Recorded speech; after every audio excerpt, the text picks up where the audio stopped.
할렐루야. 김영철 선교사의 미션 TV입니다.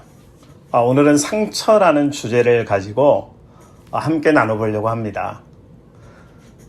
저는 초등학교 때 이제 시골 아주 작은 마을에서 살았습니다. 근데 그 작은 마을에서 저희가 학교 갔다 오면 해야 되는 일이 있었는데, 산으로 올라가서 나무를 베어야 돼요. 그럼 그 나무를 아궁이에 집어넣고 이제 파이어를 만들면 그걸로 이제 밥을 하고 또 어머니께서 요리를 하십니다. 그래서 저희는 이제 낫 하나 가지고 도끼 가지고 산으로 가지요. 근데 어느 날 나무를 하다가 가시나무에 이 손 여기가 찔렸어요. 그리고 가시가 손 안으로 들어갔는데 그 가시가 없어지는데 한 5년 이상이 걸렸던 것 같아요. 그게 잘 빠지지도 않고 이 가시가 손바닥에 있는데요. 이 가시가 있는 동안 5년 동안 저는 그 통증을 느꼈습니다. 여러분, 우리가 상처를 가지고 있잖아요. 그래서 상처를 받잖아요. 그럼 굉장히 아픕니다. 그리고 그 상처가 너무 아파서 때로는 우리의 정서를 찌르기 시작해요. 때로는 우리의 마음에 상처를 내기도 하고요.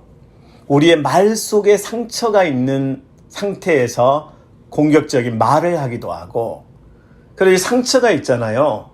그러면 우리 영혼에도 영향을 미쳐서 우리 영혼이 평안한 상태가 돼야 되는데 때로는 과격하기도 하고 굉장히 다양한 모습으로 나타난단 말이죠.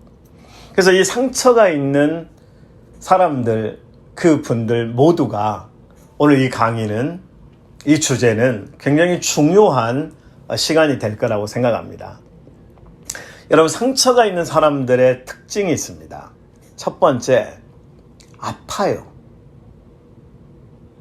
그러니까 이 아픔이 어떤 사람은 굉장히 크기도 하고 또 어떤 사람은 작기도 해요. 근데 상처가 있는 사람들은 그냥 아파요. 생각이 아프고 감정이 아프고 정서가 아프고 영혼이 아프고 몸도 아파요. 그러니까 우리가 상처를 가지고 계속 살아가잖아요. 건강에 굉장히 해롭습니다. 그래서 이 상처가 치유되기까지는 우리의 삶은 비상하지 못하는 거예요. 여러분, 하늘을 나는 독수리가 아무리 힘이 세도요, 날개가 부러져 있잖아요. 못 납니다. 아무리 그 날개를 퍼덕이면서 하늘을 날고 싶지만 이 날개에 있는 상처, 부러진 날개를 가지고 비상할 수가 없단 말이에요. 그러니까 우리가 상처를 가지고 있으면 어느 순간 인생의 비상이 이루어지지 않고 계속해서 추락합니다. 그리고 멈춰버립니다. 그래서 이 상처는 우리 인생에 굉장히 위험한 요소라는 사실을 기억해야 합니다. 상처가 있는 사람들이 분노하는 이유가 있어요. 상처가 완전히 안 물지 않고 거기 골마 있잖아요. 그럼 거기에 세균이 들어가요. 그런 것처럼 이 상처를 통해서 사탄은 우리 안에 들어오기도 합니다. 그리고 사탄이 우리 안에 들어와서 우리가 평온한 영혼의 상태가 아니고 분노합니다. 여기서 공격성이 나와요. 이 분노가 어느 순간에 파괴를 합니다. 그럼 누군가를 공격하는 여러 형태로 나타나는데 이 분노의 감정은요, 때로는 살인을 하기도 합니다. 그러니까 부부 사이에 분노가 있잖아요. 그러면 굉장히 위험한 관계를 만들어갑니다. 분노가 있는 사람들은 어디에서 이 분노가 생기냐면 상처로부터 분노가 형성되는 거예요. 그래서 이 여러분 상처는 어디에서 왔냐면 때로는 부모님으로부터 많이 받습니다. 그러니까 아이가 어렸을 때 부모가 함부로 던지는 말. 그러니까 어떤 분은 이래요. 어렸을 때 이런 말을 많이 듣고 자랐대요. 이 병신 같은 새끼야. 이 병신 같은 놈아. 이 머저리 같은 놈아. 이런 말을 많이 들었다는 거예요.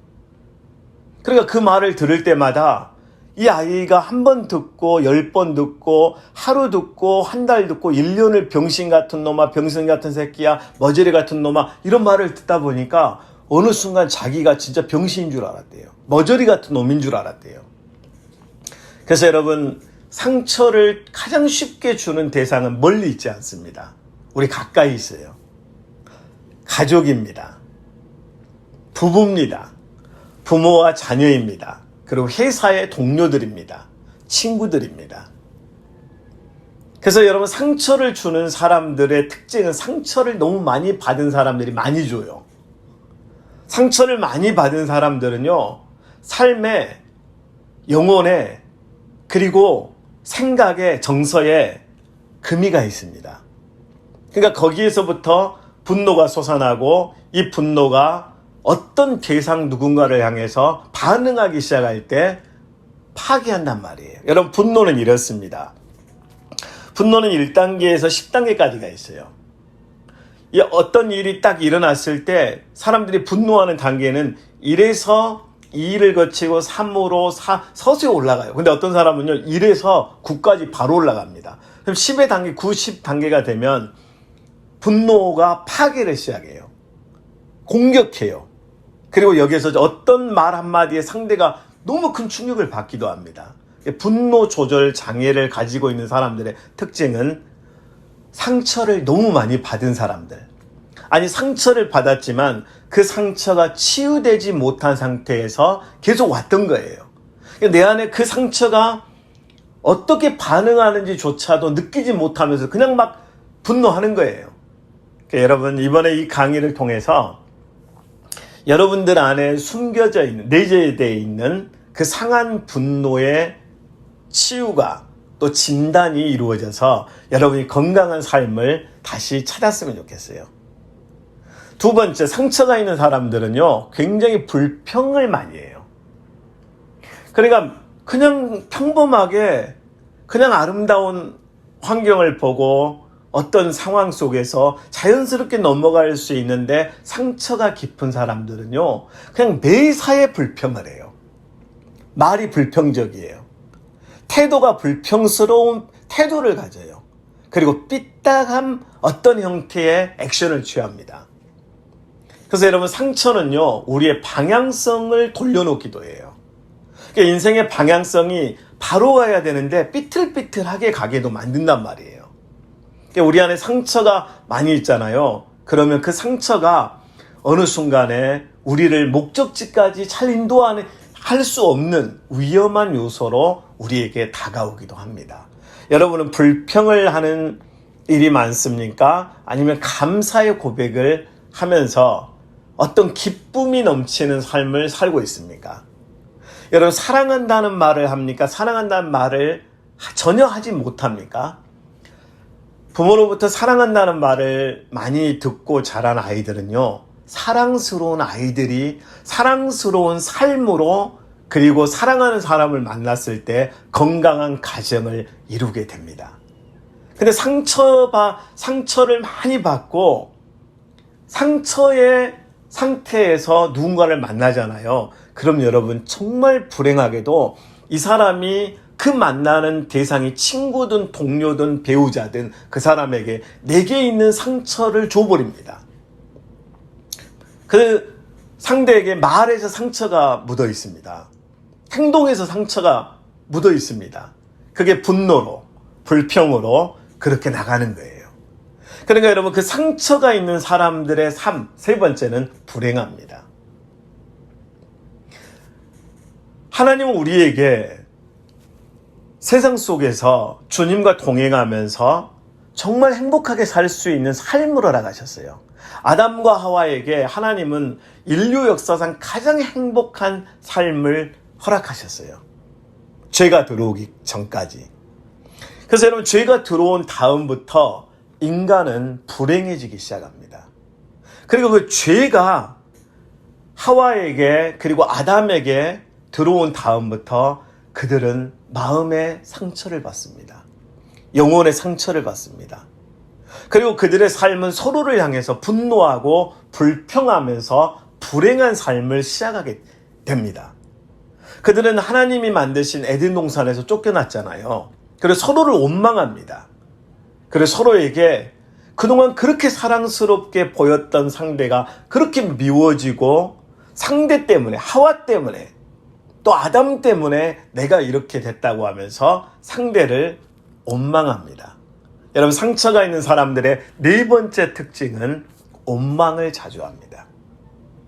그러니까 나로부터 시작된 내 잘못입니다. 제가 잘못했습니다. 미안합니다. 그리고 죄송합니다. 신뢰합니다.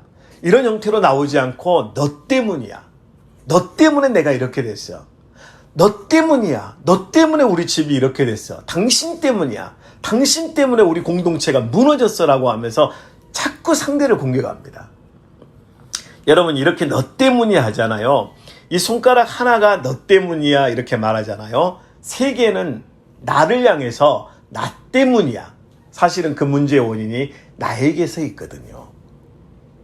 그래서 상처가 있는 사람들은 자꾸 남의 탓을 해요. 여러분, 은혜 받은 사람들의 특징이 뭔지 아십니까? 하나님, 제가 잘못했습니다. 저 때문입니다. 또 사람들과의 관계에서도 미안합니다. 죄송합니다. 이런 말을 한단 말이에요. 근데 상처가 있는 사람들은 절대 나의 잘못을 인정을 안 해요. 상대의 잘못을 파고들면서 상대를 원망하고 저주합니다. 여러분, 상처가 있는 사람들의 다섯 번째 특징은 절망합니다. 그냥 쉽게 절망해요. 그러니까 절망하게 되면은 어떤 형태가 나타납니까? 무슨 일을 시작하잖아요. 그냥 쉽게 포기해버려요. 왜냐하면 할 수가 에너지가 없어요. 그러니까 다시 한번 해보자라든지 다시 도전해보자라든지 일어나자라고 하는 다시 어떤 트라이 할 수 있는 에너지가 없다 보니까 넘어져 버려요. 왠지 아십니까? 상처가 있어서 그렇습니다. 상처가 있는 사람들에게는 활기가 없어요, 여러분. 왜냐하면 그 내 안에 있는 절망이 너무 크기 때문에 그 절망으로 인해서 그냥 쓰러져 버립니다. 그래서 상처를 가지고 있는 사람들의 삶의 너무 많은 부분에서 절망하고 포기하기 때문에 이 상처를 해결하기 전까지 그 사람은 여러분 그 일을 성공하기가 어렵습니다. 왜냐하면 상처가 자꾸 나를 무너뜨리기 때문에 그런 것이죠. 상처가 깊으면 깊을수록 깊은 절망을 하고 큰 절망을 하고 무서운 절망을 합니다. 그리고 부모가 절망을 해버리잖아요. 그럼 자녀들이 희망을 볼 수 없습니다. 부모가 여러분 절망스러운 말을 해요. 그럼 그 절망 때문에 어찌할 줄 모릅니다. 여러분, 그 절망이 있는 아빠가 우리 끝났다 하면 아이들은 다 죽는 줄 알아요. 절망이 있는 엄마가 아이들에게 이제 희망이 없어 하면 아이들은 진짜 세상이 그냥 망하는 줄 알아요.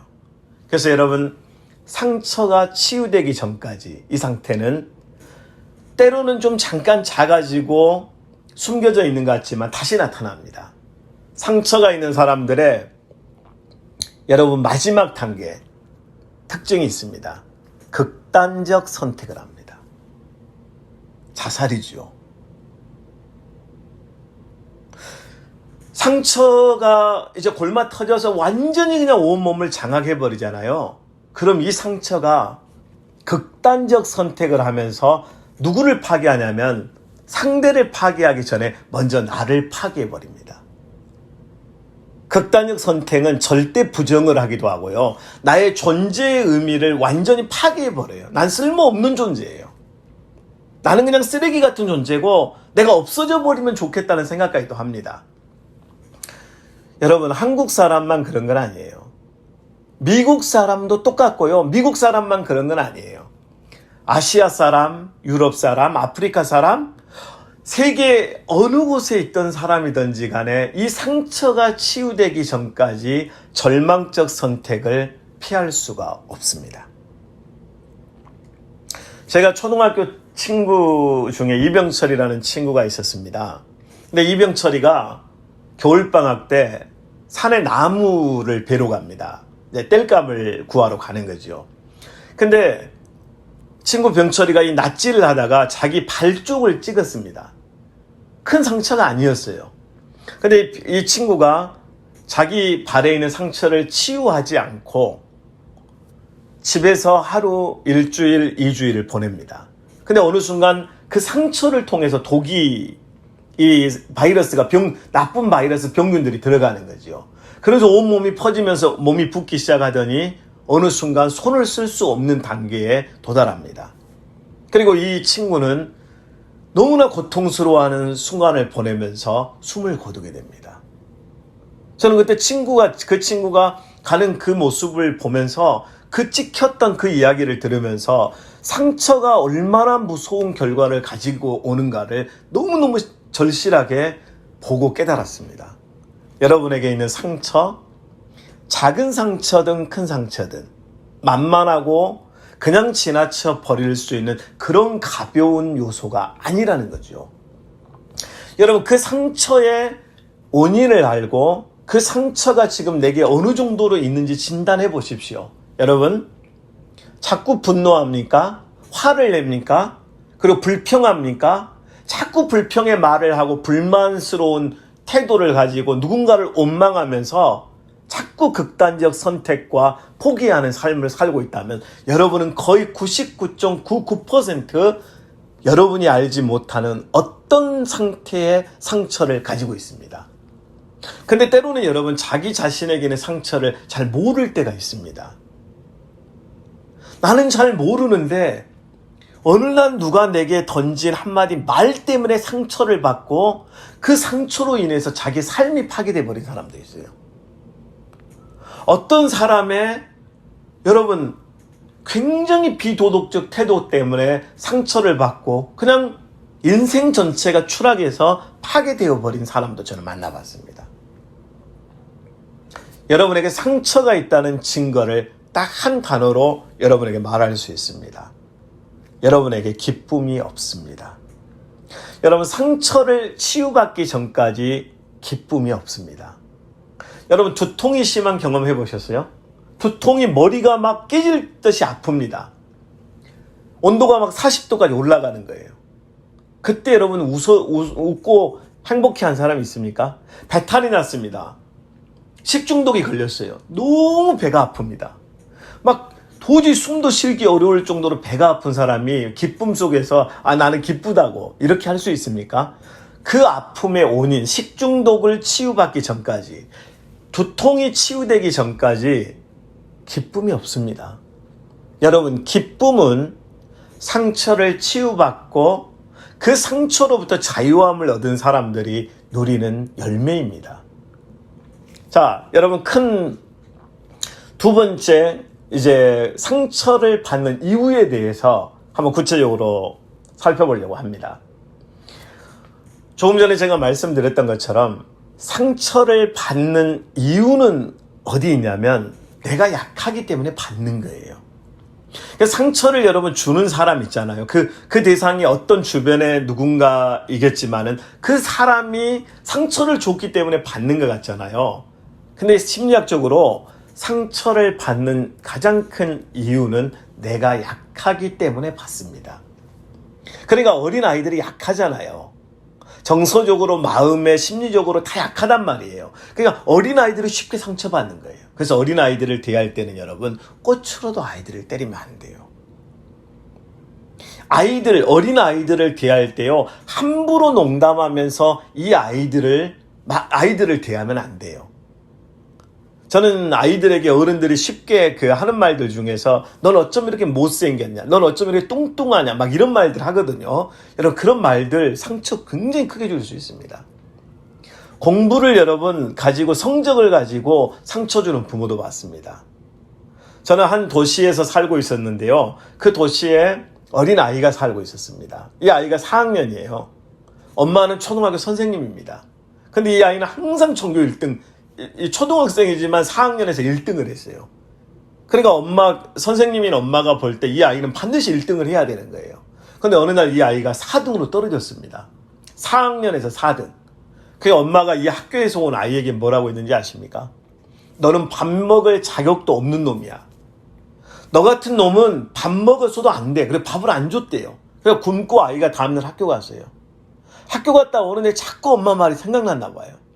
너는 밥 먹을 자격도 없어. 너는 밥 먹어서도 안 돼. 그래, 나는 지금 집에 가면 밥도 먹지 못하겠지? 내가 지금 집에 가면 엄마는 나를 그냥 성적으로만 4등 떨어진 걸로 인해서 나를 향해서 밥도 주지 않고 아들로도 생각하지 않고 난 너무 불행해. 너무 고통스러운 거예요. 그래서 이 4학년짜리가 아파트 계단 올라갑니다. 유리창을 열고 아파트에서 떨어졌어요. 그러면서 이 초등학교 4학년이 자살을 했고 이 아이가 숨을 거둡니다. 여러분, 왜 이 어린 4학년짜리 아이가 그 높은 아파트에서 떨어질 마음을 가졌을까요? 상처 때문입니다. 상처는 여러분, 이 어린아이의 상처, 너무 약한 어린아이가 받은 상처는 어른이 생각할 때 별거 아니라고 생각하지만 아이가 생각할 때 이 상처는 이 아이를 파괴해버린 겁니다. 그래서 여러분, 상처를 받는 가장 큰 이유가 약하기 때문에 그래요. 우리가 여러분 청년이 되고 어른이 돼도 영적으로 약하잖아요. 심리적으로 약하잖아요. 그럼 상처를 잘 받습니다. 그러니까 우리가 약할 때, 우리가 어떤 여러 가지로 약해 있을 때 병균이 들어와서 우리를 공격하고 장악해 버릴 때 그때 감기 걸립니다. 여러분, 우리 몸에는 어마어마한 암세포들이 있다는 거 아십니까? 근데 그 암세포가 자라지 못하는 것은 항체가 있어요. 우리 몸이, 우리 건강이 그 암세포에게 지지 않고 밀리지 않고 암세포가 우리를 공격해 올 때 암세포보다 더 강하게 방어를 하고 공격을 해서 암세포를 눌러버리기 때문에 암세포가 자랄 수 없는 거예요. 우리가 영적으로 약할 때, 우리가 영적으로 무감각하고 여러분 너무 약할 때 사탄은 우리에게 다가와서 속삭이고 우리를 유혹하고 우리를 공격하고 침노해서 우리를 사탄의 종으로 만들려고 합니다. 여러분 한번 생각해 보세요. 뱀이 개구리 한 마리를 잡아먹으려고 그래요. 그럼 이 개구리가 어떻게 하는지 아세요? 뱀이 딱 오잖아요. 그럼 개구리가 점프해서 도망가면 될 텐데 못 도망가더라고요. 뱀이 오는데 개구리가 가만히 있어요. 우리 시골에서 그런 거 많이 봤거든요. 근데 만약에 여러분 이 개구리가 엄청 큽니다. 뱀보다 한 10배 큽니다. 그런 개구리인데도 불구하고 뱀을 잡아먹어 버립니다. 황소개구리가 뱀을 잡아먹는 모습을 봤습니다. 여러분, 우리가 너무 약할 때, 너무 약하고 약할 때 상처를 쉽게 받습니다. 그래서 여러분, 우리가 강해져 있을 때, 강하고 담대한 상태, 우리가 두려움을 이길 수 있는 그리스도 안에 있을 때 우리는 그 상처를 주는 대상의 지배를 받는 것이 아니고, 상처를 주는 사람이, 여러분 공 하나가 이렇게 와요. 그럼 그 공을 상처라고 했을 때 난 상처가 오면 빵 때려버리는 거, 발로 차버리는 거예요. 상처가 나 안에 머물지 않고 저리 가버리는 거죠. 여러분이 상처받는 그 약함의 원인을, 이유를 정확히 알고 강함 되시는 그리스도를 의지하잖아요. 상처를 이겨낼 뿐더러 상처를 받은 이들을 위로하고 치유해 줄 수 있는 그런 여러분 놀라운 사역도 할 수 있습니다. 상처를 잘 받는 여러분 이유 중에 또 하나가 있습니다. 상처를 받을 때 우리가 상처를 잘 받는 이유 중에 하나가 바로 열등감이에요. 여러분, 하나님이 우리를 창조하셨어요. 태초에 하나님이 창조하셨어요. 하늘과 땅을 창조하셨고 자연을 창조하셨고 저와 여러분을 창조하셨어요. 그럼 하나님의 작품이잖아요. 우리가 여러분 키가 크고 작고 또 어떤 소유가 많고 작고 어떤 집에서 살고 어떤 차를 가지고 다니고 어떤 회사에 다니고 이런 걸로 비교해서 열등감을 가질 이유가 없다는 거예요. 우리의 삶의 중심은 하나님의 은혜입니다. 그러니까 비교라든지 어떤 내가 가지고 있는 숫자를 세는 게 아니고 나를 만드신 분의 은혜를 생각하는 거예요. 그래서 여러분, 나를 창조하신 그 하나님, 나를 이 땅에 이 시대에 이 세대에 만드신 그 하나님의 계획과 플랜을 인정하면서 하나님 앞에서 사는 것이죠. 상처를 여러분 잘 받는 사람들 이야기를 저는 굉장히 많이 들었습니다. 제가 위기 청소년 쉼터를 운영하면서 정말 많은 아이들을 만났어요.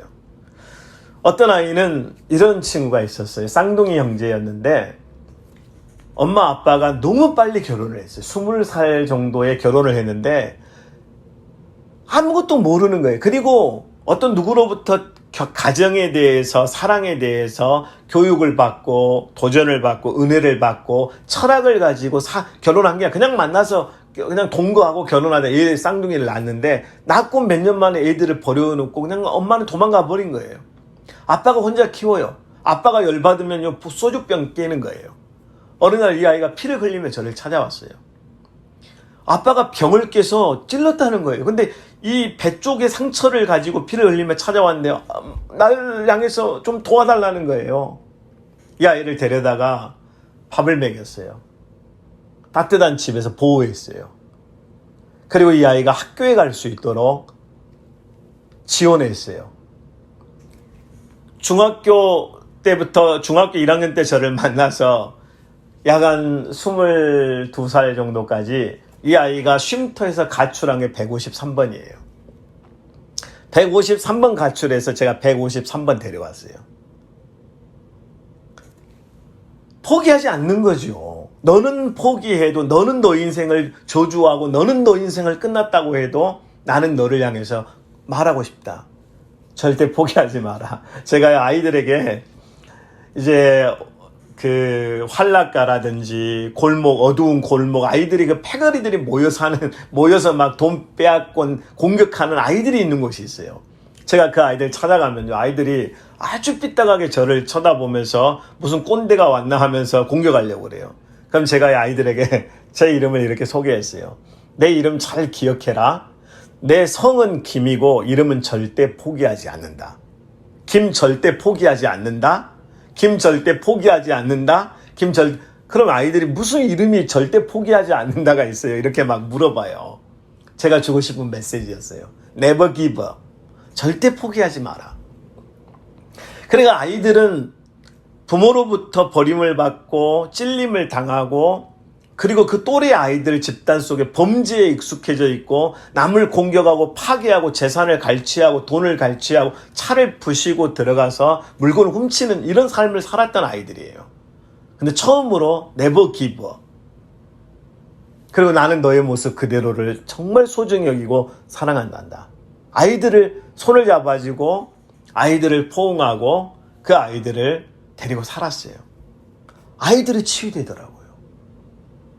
그 아이들이 여러분 상처를 너무너무 많이 받은 이유는 환경 때문이었어요. 환경.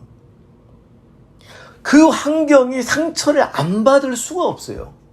그냥 존재 자체가 상처투성이고 그냥 상처가 너무 많게 돼 있단 말이에요. 근데 그 아이들 안에 가득 차 있는 상처, 그 상처로 인해 생겼던 이 아이들의 분노가 정상적인 아이들을 공격해서 돈을 빼앗고 성폭행을 하고 모든 너무나 못된 그 범죄 행위를 많이 저질러요. 그러면서 이 아이들이 불평이 사회적 불평으로 나타나면서 세상에 대한 복수를 시작하는 거예요. 그리고 그 불만과 원망이 나보다 좋은 옷을 입고 다니는 그 아이들의 옷을 빼앗고 상처를 내고 그러면서 자기들은 또 극단적 선택을 하면서 자신들의 인생을 저주하기 시작했던 거죠. 여러분, 환경은 굉장히 중요한 역할을 합니다. 부모들이 여러분 그 화투 치는 거 있잖아요. 도박하고 하는 거. 아이들이 따라합니다. 부모가 담배를 피잖아요. 그러면 그 아이들이 담배 피는 거 따라합니다. 여러분, 부모는 그 아이들의 마음의 창과 같습니다. 가장 많은 영향을 받는 대상이 바로 부모님입니다. 아이들에게 위대한 걸 가르치고 싶으세요? 위대한 걸 향해서 사십시오. 아이들에게 도전하는 삶을 가르치고 싶으세요? 도전하는 삶을 사셔야 돼요. 아이들에게 절대 포기하지 않는 그런 삶을 가르치고 그런 포기하지 않는 삶을 부모님이 살아야 된단 말이에요. 아이들의 그 모습은 누구에게서 다 배웠냐면요. 대부분 다 부모님에게 배웠어요. 엄마와 아빠가 하는 모습과 하는 말과 나누는 대화 그리고 그 가정이라고 하는 환경에서 배운 거예요.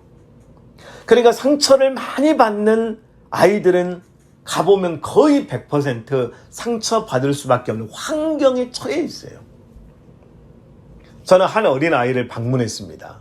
아이가 이제 7살, 초등학교 이제 들어가기 전 유치원생인데 너무 도벽이 심한 거예요.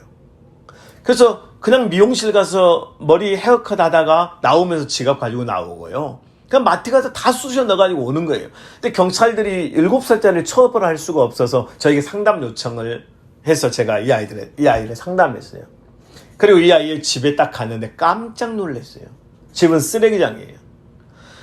방이 2개 있었는데 방 2개 다 쓰레기장이고 거실에 쓰레기장이에요. 개를 한 마리 키웠는데 개 똥 오줌이 다 범벅이 돼서요. 그 쓰레기통 안에 아이들이 살고 엄마는 저녁에 술집에 갔다가 일하고 새벽에 들어와서 그냥 잠자고 또 나가는 거예요.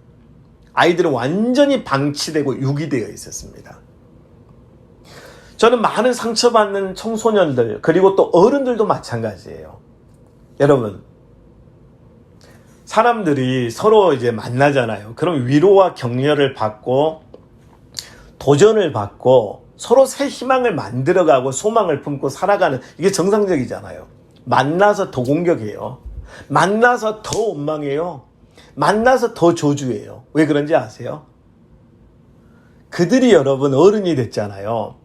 어른이 돼서 그 사람들, 그 남자와 그 여자, 그 어른과 그 어른이 사용하는 언어는 다 누가 사용했던 거냐면요. 그 아버지와 어머니가 사용했던 말과 그 태도를 그대로 학습해서 이미 내 안에 체득된 걸 가지고 상대를 대한다는 거 아십니까? 저는 결혼하기 전에 이제 청년들에게 이런 제안을 제가 좀 많이 해요. 결혼하기 전에 반드시 그 친구 집에 가서 그 친구의 엄마와 아빠 만나봐라. 대화해봐라. 그리고 그 집의 분위기를 한번 살펴봐라. 거의 100% 분위기가 동일하다라는 거예요. 여러분, 상처를 받는 환경에서 자라난 아이들이 어떤 아이입니까?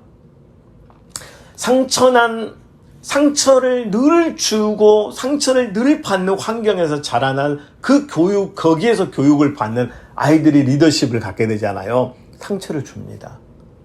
저는 그래서 가장 좋은 최고의 환경은 인 크라이스트다. 그리스도 안에서.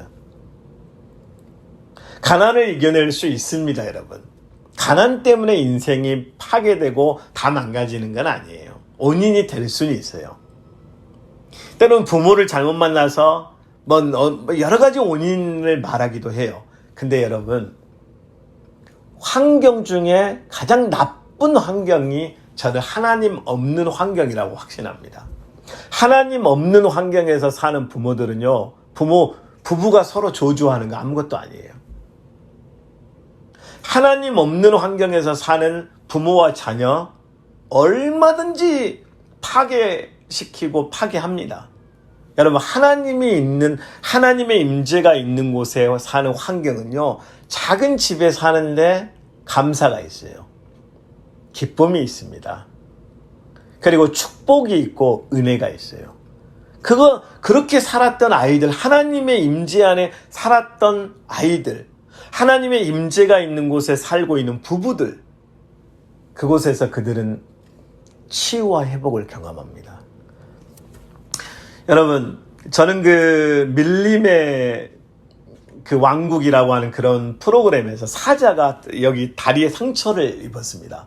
어떻게 치료받는지 아세요? 이렇게 합니다. 발을 하나를, 이 상처가 난 발을 태양빛에 이렇게 노출시켜요. 그런 다음에 이 빛으로 치유를 받는 거예요. 그럼 이제 이 골마 터지지 않고 거기가 치료되면 바이러스나 나쁜 균들이 들어가지 않으니까 사자가 정상으로 돌아와서 이제 밀림의 왕이 되는 거예요. 여러분, 치유의 첫 번째 단계는 드러냄입니다. 내 상처를 아무도 모릅니다. 그리고 사람에게 쉽게 드러내잖아요. 사람들에게 소문거리가 되고 비방거리가 되고 사람들은 완전하지 않거든요. 그래서 나의 상처를 여러분 지금도 숨겨놓고 있는 말할 수 없는 그런 상처 때문에 인생이 파괴되고 인생이 문제가 돼서 불행 가운데 저주 가운데 살고 있는 여러분, 그 어떤 사람이 있다면 여러분의 상처를 첫 번째 드러내야 됩니다. 병원에 가시면 의사가 아픈 데를 묻습니다. 드러내야만 약을 처방할 수가 있고 수술할 수가 있습니다. 우리의 상처를, 그리고 내가 받았던 그 모든 상처를 낱낱이 세밀하게 구체적으로 모든 걸 다 기억하면서 하나님 앞에 드러내십시오.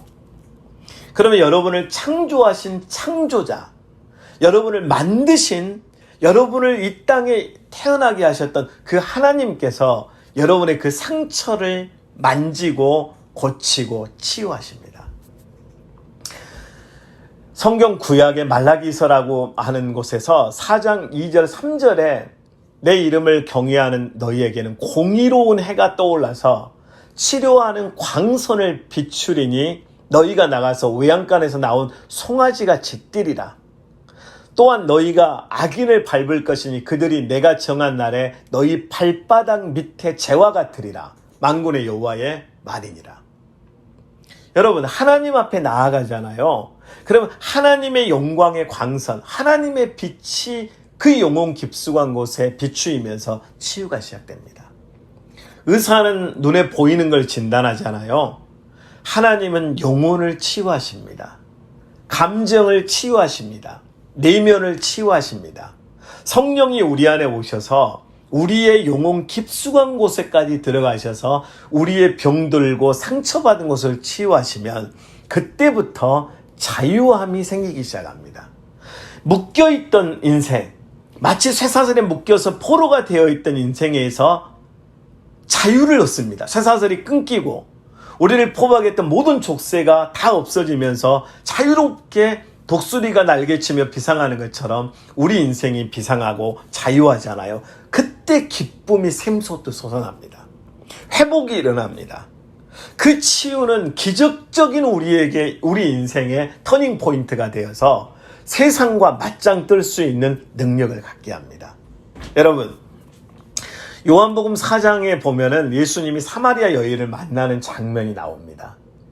남편이 다섯인 그 사마리아 여인의 상태는 여러분 그냥 불행, 지옥, 저주, 원망, 미움, 배신, 모든 세상의 불행을 다 자기가 가지고 있었던 사람이에요. 근데 이 사람이 언제 감격합니까? 예수님을 만나잖아요. 예수님이 그에게 오셨습니다. 물 좀 달라고 하십니다. 대화가 시작됩니다. 그러면서 예수님께서 이렇게 말씀하세요. 이 물을 마시는 자마다 목마르거니와 내가 주는 물을 마시는 자는 영원히 목마르지 않는다. 내가 주는 물은 그 속에서 영생하도록 솟아나는 샘물이 되게 한다. 그 여인이 예수님의 말씀을 받아들입니다. 믿음으로 받아들입니다. 그래서 그 예수님의 말씀을 정말 그대로 믿고 나니까 갑자기 자기가 그렇게 이 족쇄에 채워져 있고 저주 가운데 살아가던 여인에게 족쇄가 풀리고 사망의 족쇄가 떠나가고 저주의 억눌림이 떠나가면서 영혼의 자유함을 찾습니다. 그리고 나니까 이 여인이 너무 감격하면서 그 동네에 가서 이렇게 말합니다. 와 보라, come and see. 그래서 다 예수님께 전도해버립니다. 동네 전체를. 여러분, 오늘 여러분의 상처가 치유되고 여러분의 숨겨졌던 내면의 그 아픔과 고통이 회복되고 그러면서 여러분이 새로운 기쁨과 자유함을 누리게 되면 이제부터 여러분의 인생은 새롭게 시작되는 겁니다.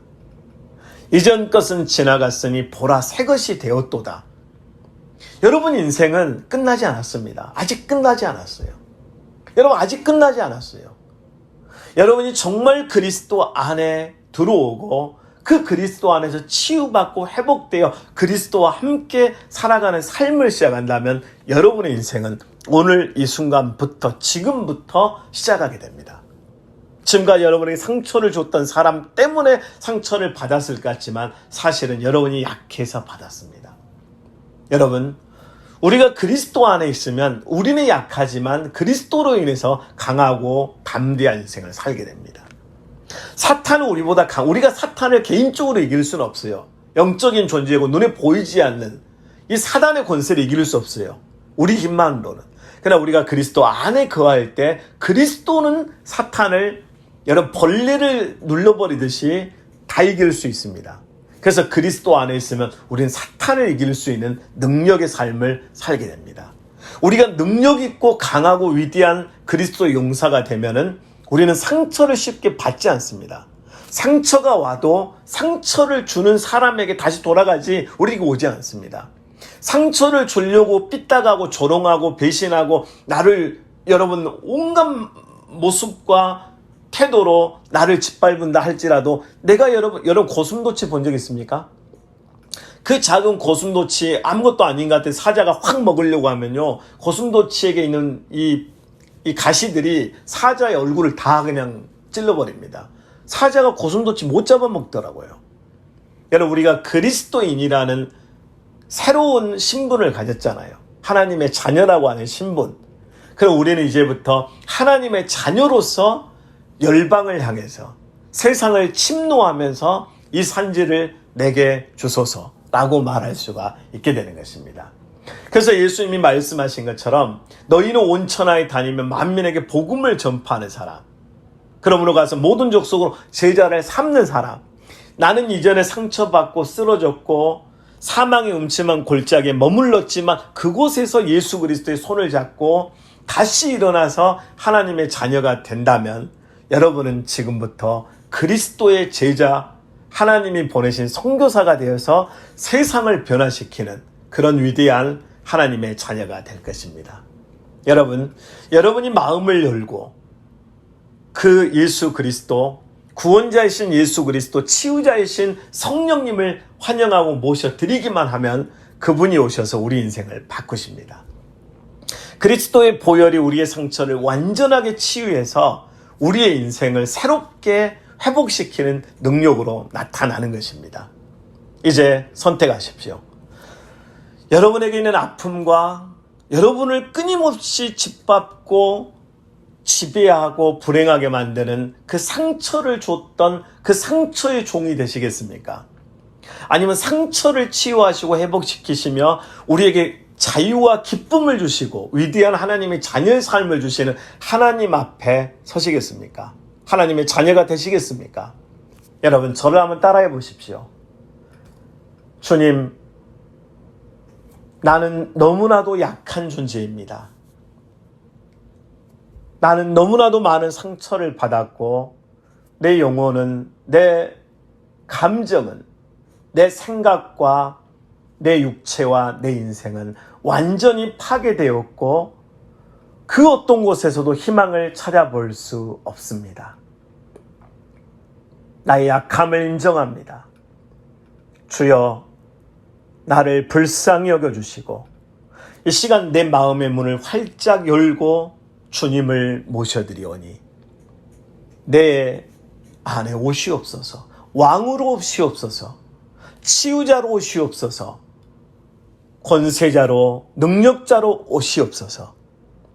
나의 주인이 되어주시고 나의 아버지가 되어주셔서 나를 회복시켜 치유시켜 주시옵소서.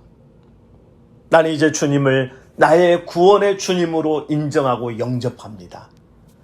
나를 불쌍히 여겨 주시옵소서. 내가 하나님의 자녀로 살기를 소망합니다. 자유함을 주시옵소서. 능력을 주시옵소서. 권세를 주시옵소서. 이제 세상을 변화시키는 자로, 영혼을 치유하는 자로, 상처 입었지만 이제는 상처 입은 치유자가 되어 세상으로 나아가 어둠에 있는 자에게 빛을, 하나님 썩어 있는 곳에 가서 희망의 샘물이 되어 그들에게 그리스도의 삶을 나눠줄 수 있는 전도자가, 선교사가 되게 하여 주옵소서. 오늘 이 시간 나에게, 우리 모두에게 은혜를 주셔서 하나님의 영광의 빛 가운데 거하는 하나님의 자녀들이 되게 하여 주옵소서. 예수님의 이름으로 기도드리옵나이다. 아멘.